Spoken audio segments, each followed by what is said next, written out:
नमस्कार. रविवार 9 मे 2021च्या बाजार गप्पांच्या या भागामध्ये मी आपल्या सगळ्यांचं मनापासून स्वागत करतो. आजचा आपला विषय dividend yield mutual fund schemes. Dividend yield mutual fund schemes. आज हा विषय घ्यायचं कारण असं की आपल्यापैकी सगळ्यांना माहिती आहे की आपल्या देशातला एक अग्रगण्य mutual fund Tata mutual fund याचा डिव्हिडंड यील्ड म्युच्युअल फंड स्कीम्सचा एक NFO म्हणजे न्यू फंड ऑफर ही 3 मेपासून सुरू झाली आहे आणि ती 17 मेपर्यंत चालणार आहे. खरं सांगायचं म्हणजे त्या निमित्ताने जरी हा विषय घेत असलो तरीसुद्धा म्युच्युअल फंड या विषयाची जेव्हा चर्चा केली जाते, त्याचे तोटे फायदे याची जेव्हा चर्चा केली जाते, त्याचे नानाविध प्रकार याची जेव्हा चर्चा केली जाते, त्यावेळेला जितका ग्रोथ किंवा बॅलन्स किंवा हायब्रिड यांची तुलना केली जाते किंवा चर्चा केली जाते, तितक्या प्रमाणामध्ये डिव्हिडंड यील्ड म्युच्युअल फंड स्कीम्सचा विचार केला जात नाही. अगदी उदाहरणच द्यायचं झालं तर खरं सांगायचं म्हणजे आपण जितकं टाटाच्या वेगवेगळ्या योजनांचा अगदी रिटायरमेंट फंडपर्यंतचा विचार करतो, तसं टाटा म्युच्युअल फंडाचा आत्ता जसा डिव्हिडंड यील्ड म्युच्युअल फंडचा NFO येतोय तशी एक स्कीम आज मितीलाही कार्यरत आहे, पण त्याची आपण चर्चा करत नाही. आणि म्हणून या निमित्ताने बदलत्या आर्थिक परिस्थितीमध्ये या गोष्टीचा किंवा या योजनांचा तुमच्या माझ्यासारख्या सर्वसामान्य गुंतवणूकदारांनी पुन्हा एकदा गुंतवणुकीसाठी विचार करावा की काय, अशा पद्धतीची परिस्थिती निर्माण झाली आहे. आणि म्हणून बाजार गप्पांच्या आजच्या चर्चेचा किंवा विषयाचा आहे की dividend yield mutual fund schemes.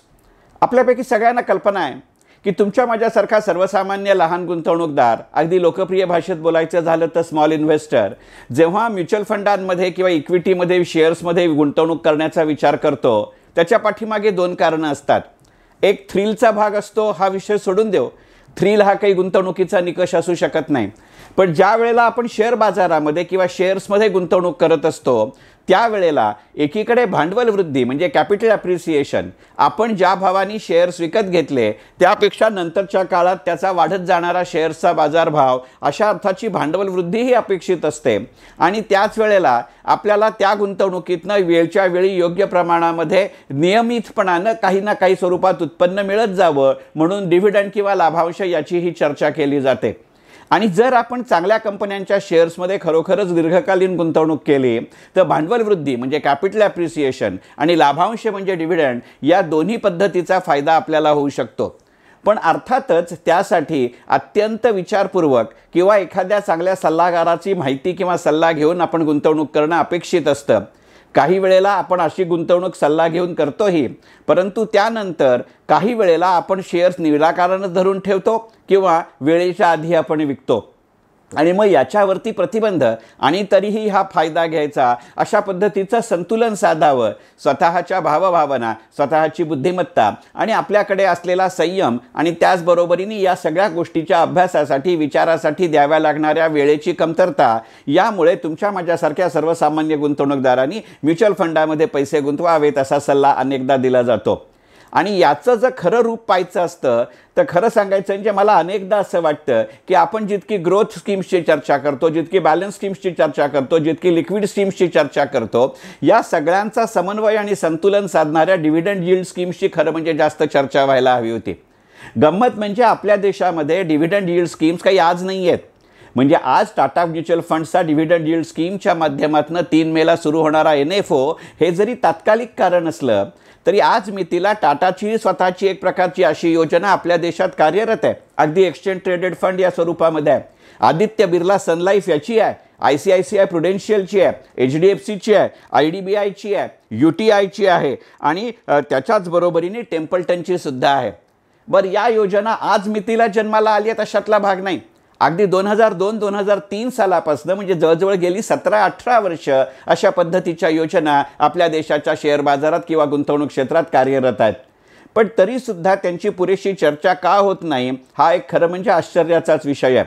त्या आश्चर्याचा शोध घेण्यापेक्षा सुद्धा त्या संकल्पनेचा शोध घेणं हा बाजार गप्पांच्या आजच्या भागाचा मुख्य उद्देश आहे. डिव्हिडंड यील्ड याचा अर्थ असा की त्या कंपनीनं दिलेला तुम्हाला मला प्रत्यक्ष डिव्हिडंड, मग तो डिव्हिडंड स्पेशल डिव्हिडंडच्या स्वरूपामध्ये असेल, तो डिव्हिडंड इंटेरिम डिव्हिडंडच्या स्वरूपामध्ये असेल, तो ॲन्युअल डिव्हिडंडच्या स्वरूपामध्ये असेल, वर्षभरामध्ये अशा पद्धतीनं कंपनीने आपल्याला दिलेला डिव्हिडंड आणि याच्या तुलनेत त्या शेअर्सचे असलेले बाजारभाव याचं जे गुणोत्तर साधलं जातं याला डिव्हिडंड यील्ड असं म्हटलं जातं. अगदी सोप्या साध्या मराठीत सांगायचं झालं तर मिळालेला लाभांश भागिले त्या कंपनीच्या शेअर्सचा बाजारभाव म्हणजे डिव्हिडंड यील्ड. ज्या कंपन्या आपल्याला चांगल्यापणाने वारंवार डिव्हिडंड देतात त्या कंपन्यांचा डिव्हिडंड यील्ड चांगला असतो आणि असा डिव्हिडंड यील्ड चांगला असलेल्या कंपन्यांचा विचार आपण गुंतवणुकीसाठी करावा ही गोष्ट खरी. परंतु अनेकदा असे शेअर्स चढ्या बाजारभावाने मिळतात आणि आपल्या सगळ्यांचीच ते शेअर्स एका वेळेला खरेदी करण्याची किंवा स्वतःजवळ सांभाळण्याची आर्थिक, मानसिक आणि भावनिक क्षमता आणि कुवत असेलच अशातला भाग नाही. कृपा करून कोणताही गैरसमज करून घेऊ नका. कोणाचाही अपमान करण्याचा किंवा भावना दुखवायचा हे वाक्य उच्चारण्यामध्ये उद्देश नव्हता. परंतु खरोखरच आपण शेवटी एका वेळेला किती शेअर्स सांभाळू शकू याला एक अंगभूत मर्यादा आहेत, आपल्या ज्ञानाच्याही दृष्टीने आणि आपल्या सहनशक्तीच्याही दृष्टीने. आणि म्हणून अशा वेळेला डिव्हिडंड यील्ड स्कीम्स आपल्याला फायदा करू देऊ शकतात. कारण ज्या वेळेला एखादी कंपनी चांगुलपणाने आपल्याला डिव्हिडंड देते, जी कंपनी नियमितपणाने डिव्हिडंड देते आणि जी कंपनी वर्षामध्ये एकापेक्षा जास्त वेळा डिव्हिडंड देते, अशा कंपन्या तुम्ही आणि मी विकत घेण्यामध्ये फार मोठा फायदा असतो. अशा वेळेला म्युच्युअल फंड्सच्या अशा योजनांच्या व्यतिरिक्त सुद्धा एकंदरीतच इक्विटी मार्केट किंवा शेअर बाजाराचा या दृष्टिकोनातून विचार केला पाहिजे. मगाशी मी म्हटलं तसं कॅपिटल ॲप्रिसिएशन हा बाजारभावातला फरक आहे, तर डिव्हिडंड यील्ड हा डिव्हिडंडमधला फरक आहे. पण एक गोष्ट शेअर्सचे बाजारभाव चढे राहण्याचे किंवा निदान आहे या प्राईस बँडमध्ये स्थिर राहण्याचे खरं कारण असं आहे की जी कंपनी वरचेवर डिव्हिडंड देते त्यांच्या बाबतीत हे बरेच वेळेला सहज शक्य असतं. याचं कारण असतं आहे की डिव्हिडंड हा नफ्याचं वाटप आहे, ते उत्पन्नाचं वाटप आहे आणि ते प्रत्यक्ष स्वरूपामध्ये करावं लागतं. त्यामुळे जेव्हा एखादी कंपनी नियमितपणानं डिव्हिडंड देते त्यावेळेला एकाच वेळेला दोन गोष्टींची ग्वाही डिव्हिडंड देण्यातनं ती कंपनी देत असते. नुसतं शेअर्समध्ये जेव्हा बाजारभाव वाढतात त्यावेळेला एक कारण एवढंच असू शकतं, कदाचित हा शब्दप्रयोग महत्त्वाचा, एवढंच असू शकतं की त्या कंपनीचा बिझनेस एकतर स्टेबल आहे, स्थिर आहे किंवा आहे त्या पातळीपेक्षा वाढतोय.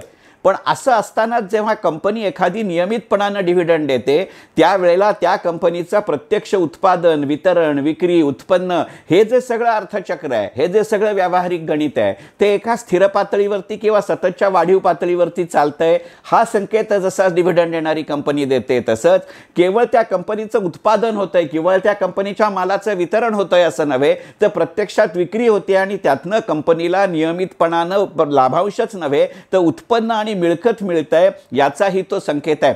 आणि त्यामुळे एकाच वेळेला ऑपरेशनल प्रॉफिट आणि त्याच वेळेला फंड्सची लिक्विडिटी या दोन्ही दृष्टिकोनातून ती कंपनी सार्थ आहे किंवा सार्थक आहे किंवा सिद्ध आहे असा सिग्नल हा वारंवार मिळणाऱ्या डिव्हिडंडमधनं मिळत असतो. आणि ज्या वेळेला डिव्हिडंड यील्ड स्कीम्स एखादा म्युच्युअल फंड तुम्हाला आणि मला देतो त्याचा बहुतांश गुंतवणुकीचा रोख या अशा पद्धतीच्या कंपन्या ज्या वारंवार डिव्हिडंड देत आहेत, ज्या योगे ते स्वतःचा व्यवसाय आणि स्वतःची मिळकत यातलं स्थैर्य आणि वृद्धी या दोन्हीचा कळत नकळत संकेत देत आहेत, अशा कंपन्यांच्या शेअर्समध्ये गुंतवणूक करण्यावरती त्यांचा भर असतो. म्हणजे जसं आपण एखाद्या म्युच्युअल फंडच्या लिक्विड स्कीममध्ये पैसे गुंतवले तर तो तुम्ही मी दिलेल्या पैशाच्या 85 ते 90% भाग हा government securities, commercial papers, bond market याच्यामध्ये गुंतवतो. आपण जर इक्विटीमध्ये किंवा ग्रोथमध्ये पैसे गुंतवले तर ते बहुतांश वेळेला लार्ज कॅपमध्ये गुंतवतात.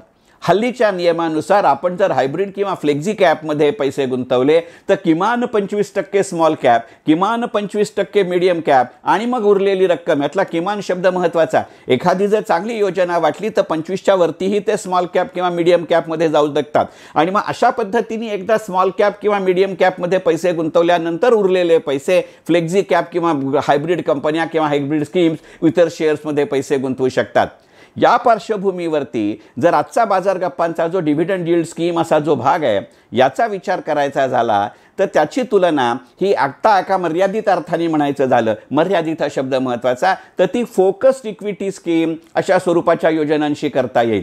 जसं फोकस्ड इक्विटी स्कीममध्ये एखाद्या प्रकारचा ब्लूचिप असतो किंवा एखाद्या सेक्टरल म्युच्युअल फंड स्कीम्समध्ये जसं पूर्णपणाने त्या सेक्टरमधल्या विविध कंपन्यांच्यामध्ये गुंतवणूक करण्याचा म्युच्युअल फंडच्या योजनांचा भर असतो, तसा डिव्हिडंड यील्ड स्कीममध्ये जे सातत्याने चांगला डिव्हिडंड देतात यांचा विचार करता येतो.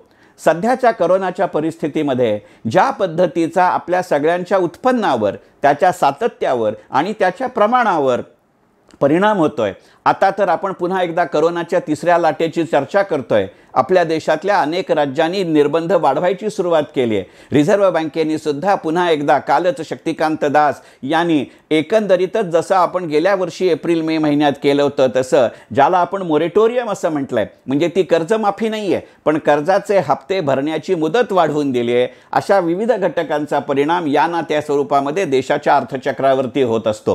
हे निर्णय घेण्याची कारण मीमांसा जरी कितीही सार्थ असली तरी त्याचे काही अपेक्षित किंवा अनपेक्षित परिणाम होऊ शकतात याचा विचार करावा लागतो. त्यामुळे तुमच्या माझ्यासारखा अगदी म्युच्युअल फंडमध्येच गुंतवणूक करायचा असा विचार करणाऱ्यांना सुद्धा लिक्विड फंड्सचा येणाऱ्या काळामध्ये सावधानपणे विचार करावा लागेल. साहजिकच काही ना काही स्वरूपामध्ये याचा परिणाम हा बॅलन्स्ड आणि हायब्रिड स्कीम्समध्ये सुद्धा होऊ शकतो, कारण त्यांच्यामध्ये सुद्धा अशा प्रकारच्या लिक्विड इन्स्ट्रुमेंट्सचा काही ना काही प्रमाणामध्ये भाग असतो. असं म्हणत असताना एक गोष्ट लक्षात घेतली पाहिजे की अगदी ग्रोथ स्कीममध्ये पैसे गुंतवले, फोकस्डमध्ये पैसे गुंतवले, सेक्टर स्पेसिफिकमध्ये पैसे गुंतवले तरीसुद्धा काही प्रमाणात तरी त्यांची गुंतवणूक योग्य रक्कम ही लिक्विड स्कीममध्ये असते. अन्यथा तुमच्या आणि माझ्या वेळी यावेळी येणाऱ्या रिडम्शनचे पैसे ते तुम्हाला आणि मला देऊ शकणार नाहीत. मग या तुलनेमध्ये सध्याच्या बाजारामध्ये अशा प्रकारच्या डिव्हिडंड यील्ड स्कीम्सचा विचार करता येणं शक्य आहे का, हे प्रामुख्यानं लक्षात घेणं या उद्देशानं बाजार गप्पांच्या या भागाचा विषय आहे डिव्हिडंड यील्ड स्कीम. मी मगाशी म्हटलं तसं तुम्हाला आणि मला मिळणारा डिव्हिडंड भागिले त्या शेअर्सचे असलेले बाजारभाव या दृष्टिकोनातनं डिव्हिडंड यील्ड हे केलं जातं. आणि अशा पद्धतीनं नियमितपणानं डिव्हिडंड देणाऱ्या कंपन्यांमध्येच गुंतवणूक करण्यावरती डिव्हिडंड यील्ड स्कीम्सचा हा पूर्णपणाने भर असतो. त्याच्या व्यतिरिक्त real estate investment trust REIT आणि इन्व्हेस्ट IT यांच्यामध्येही ते पैसे गुंतवत असतात. अगदी आता उदाहरण द्यायचं झालं तर एका सरकारी कंपनीने तुम्हाला आणि मला असं सांगितलं आहे की ते नियमितपणाने डिस्ट्रीब्युशन ऑफ इन्कम अशा पद्धतीचं करतील. या दृष्टिकोनातनं डिव्हिडंड यील्ड स्कीम्सचा कसा आणि कोण उपयोग करून घेऊ शकतो हे पाहणं हाही बाजार गप्पांच्या या भागाचा उद्देश आहे. इथे आपण लक्षात ठेवलं पाहिजे की तुम्हाला आणि मला मिळणारा डिव्हिडंड गेल्या वर्षीपासून कंपनीसारखा डिव्हिडंड डिस्ट्रीब्युशन टॅक्सने आता त्याच्यावरती कर लागत नाही. तो तुम्ही आणि मी ज्याला डिव्हिडंड मिळतो त्याचं उत्पन्न कराच्या उत्पन्नाच्या ज्या पातळीवरती आहे त्या पातळीला लागू असलेल्या दरानुसार होतं. आणि त्यामुळे साहजिकच ज्याला आपण मार्जिनल इन्कम टॅक्स रेट म्हणतो अशा पद्धतीने आपल्याला टॅक्स रेट लागतो.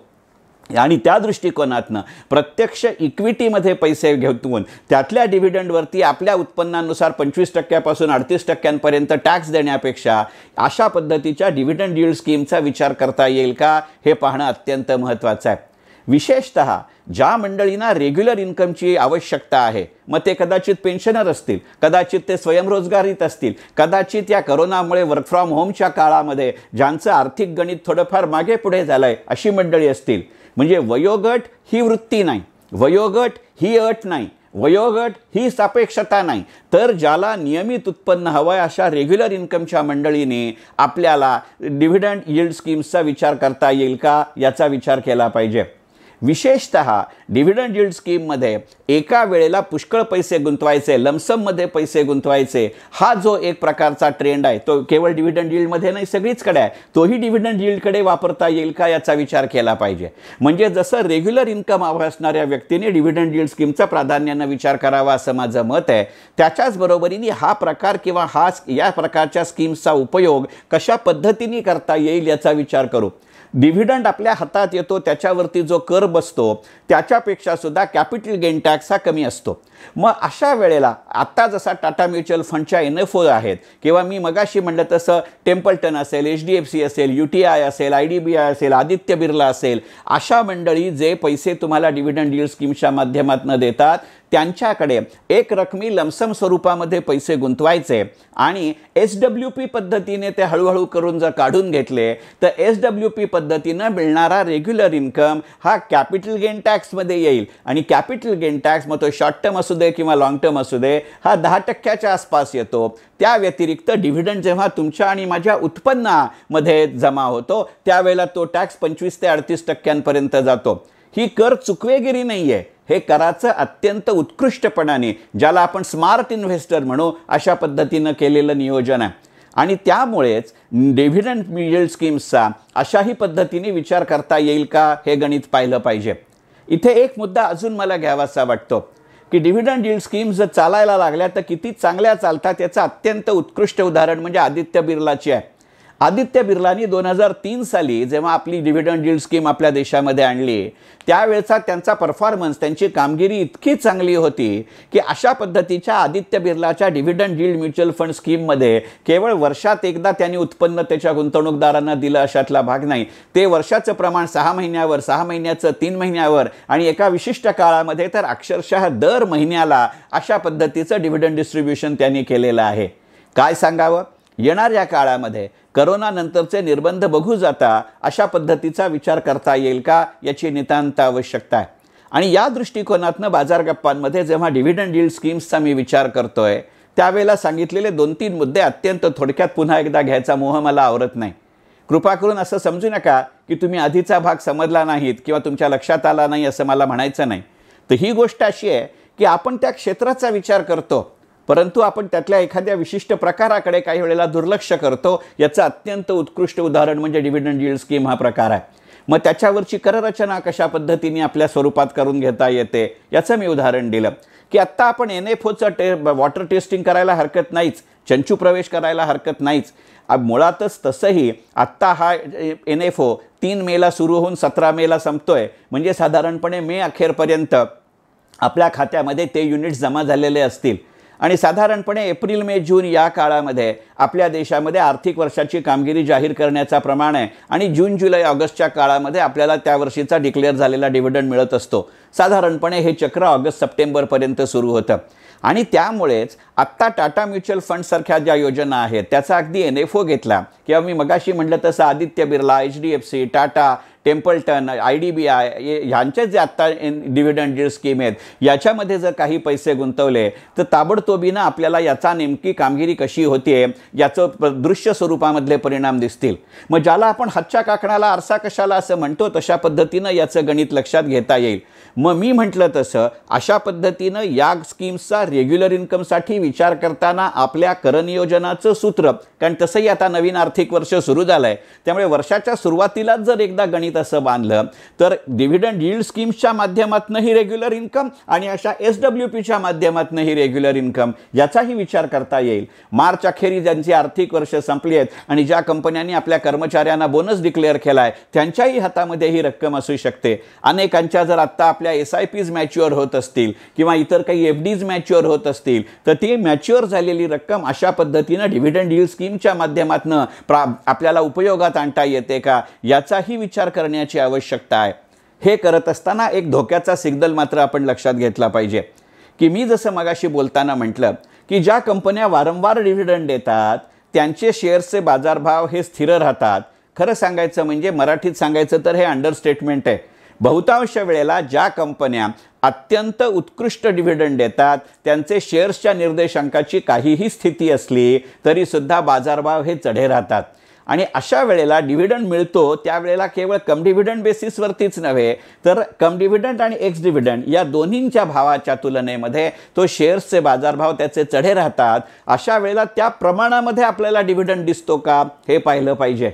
कारण डिव्हिडंड मिळताना जसं मी बाजार गप्पांच्या माझ्या आधीच्या अनेक भागात म्हटलं आहे किंवा माझ्या ट्रेनिंग प्रोग्राम्समध्ये मी नेहमी सांगतो किंवा सिटी सजेस्टच्या अंतर्गत मी जेव्हा इन्व्हेस्टमेंट ॲडवायझरी सर्व्हिसेस देतो तिथेही नेहमी सांगतो की एखादी कंपनी चांगला डिव्हिडंड देते ह्या कंपनीच्या सामर्थ्याचं, हे कंपनीच्या ऐपतीचं आणि हे कंपनीच्या दानतीचं जसं लक्षण आहे त्यावेळेला एक गणित लक्षात घ्यायचं असतं की तुम्हाला आणि मला कंपनी जेव्हा म्हणते की मी 850% डिव्हिडंड दिला याचा अर्थ आपण लक्षात घेतला पाहिजे की ₹2 फेस व्हॅल्यू असलेल्या कंपनीचा ₹17 डिव्हिडंड आपल्याला मिळणार आहे.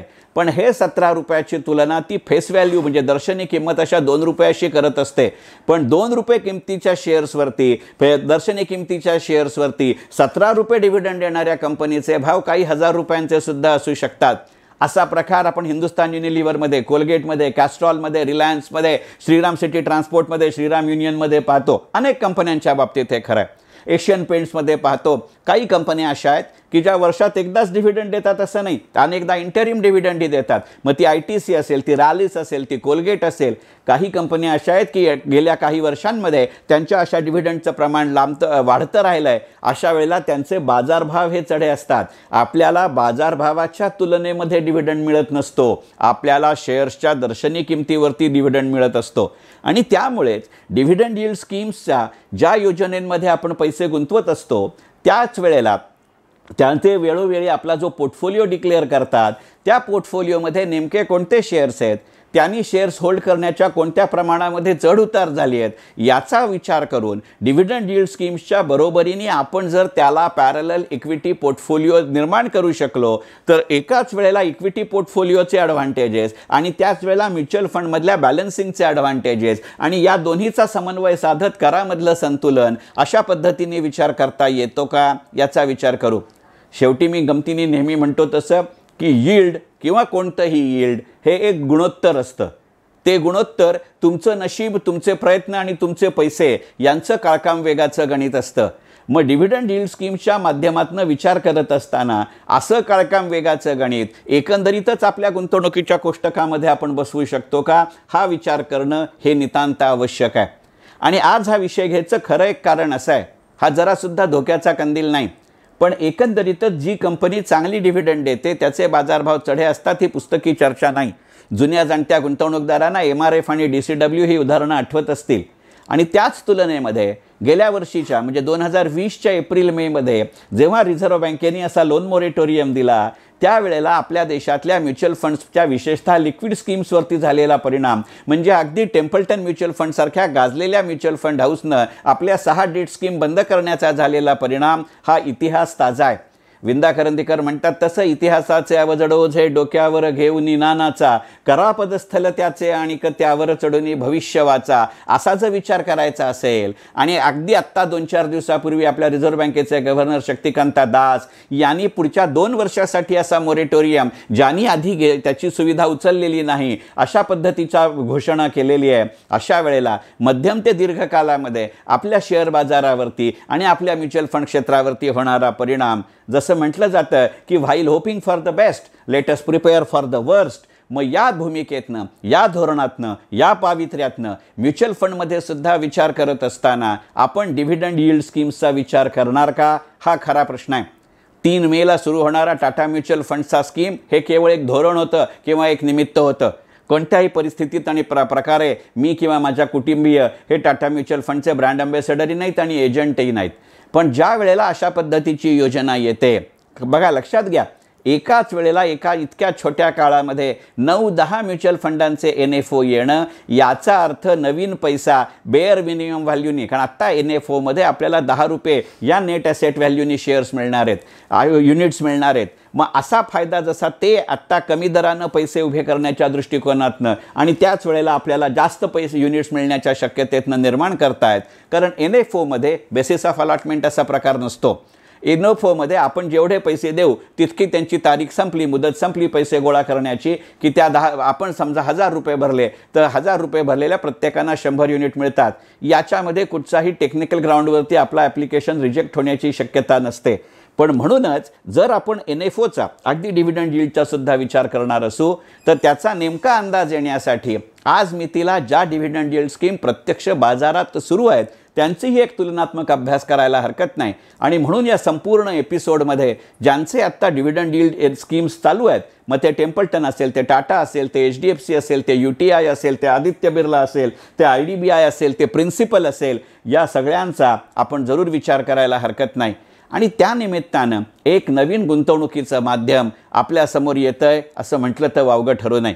खरं म्हणजे ते नवीन नाही, ते आधीपासून आहे, त्याची चर्चा होत नाही. आणि म्हणून आत्ताच्या बाजार गप्पांचा भागाचा विषय होता डिव्हिडंड यील्ड स्कीम्स. मी आशा करतो की डिव्हिडंड तर तुम्हाला या एपिसोडमधनं मिळेलच, पण ते जर तुम्ही प्रत्यक्षात आणलं तर त्याचं यील्डही तुम्हाला वेळच्या वेळी आणि चांगल्या पद्धतीने मिळो अशी शुभेच्छा देत बाजार गप्पांचा हा भाग इथेच पूर्ण करतो. मनपूर्वक धन्यवाद.